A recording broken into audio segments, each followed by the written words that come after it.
ازيكم؟ طيب، هل الجيم رياضة ولا هواية؟ كنا قلنا في الفيديو اللي فات ان احنا يعني هندردش في الموضوع ده كده مع بعض.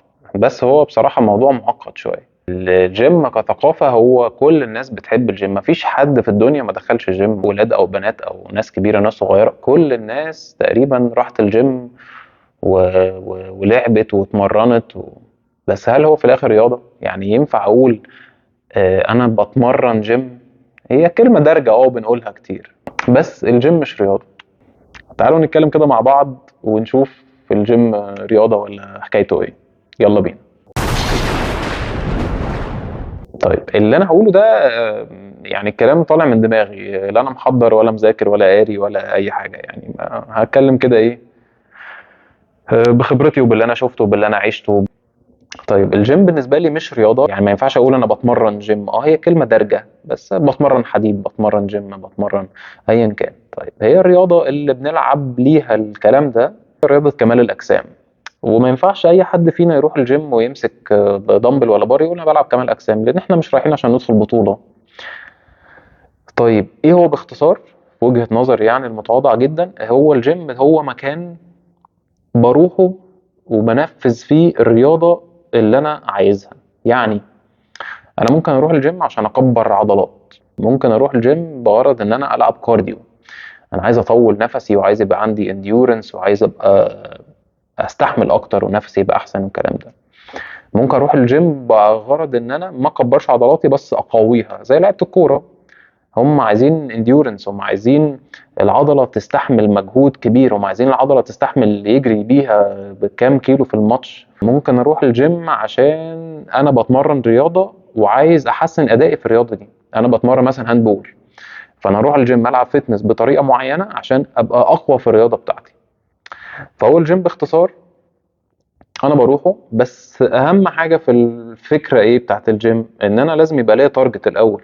يعني لازم يبقى في نقطه هي تارجت، وانا هنا وانا عايز اوصل للتارجت ده. التارجت ده ايه؟ لازم احدده الاول. ان انا اروح الجيم وخلاص لا، يعني لازم يبقى ليك هدف عشان تعرف الاول توصل له، من غير هدف ومن غير بلان مش هتعرف توصل. ايا كان بقى الهدف ايه من الحاجات اللي انا قلتها دي، وفي اكتر من كده مليون مره. اللي بيلعب كروسفيت هو بيروح مكان برضه في ناس بتسميه جيم. طيب، في اغراض تانية للجيم وليه اغراض تانية، اغراض شخصيه نفسيه. انا بحسه كتير مكان اجتماعي، ناس بتروح عشان واحد ينزل مع صاحبه ويروحوا مع بعض الجيم، والله احسن من ما يروحوا اي مكان تاني يعني. يروحوا يتمرنوا تمرينه مع بعض، بيطلعوا مبسوطين، بيتكلموا شويه، يلعبوا شويه. في ناس ممكن تروح الصبح مثلا قبل الشغل ويتمشى مثلا نص ساعه على التريدميل وهو بيخلص كام تليفون. ده ما اقدرش اعتبره رياضه، يعني شايف ان هي حاجه نفسيه اكتر. يعني شويه كارديو خفاف ماشي، بس الموضوع نفسي اكتر. فالجيم ممكن يكون مكان اجتماعي، في ناس بتروح عشان تدور على شريك حياتها هناك، او ممكن واحد يروح عجبته بنت يروح بقى يتعرف عليها ولا مش عارف ايه، والبنات برضه نفس الكلام، يعني مش هظلم الولاد بس. فاللي اقصده ان هو الجيم حاله اكتر ما هو رياضه، هو مليون حاجه في بعض. المهم ان انت تروح الجيم، روح بس وابتدي وشوف انت عايز ايه، وزي ما بقول لك حط تارجت وحط بلان وحط خطه وابتدي اوصل لها. مع مدرب مش مع مدرب طبعا، عايز تبقى اجمد واحد في الدنيا ادخل يعني يشترك معايا اونلاين وهتبقى اوعى يعني. لا طبعا الكلام ده يعني بهزر.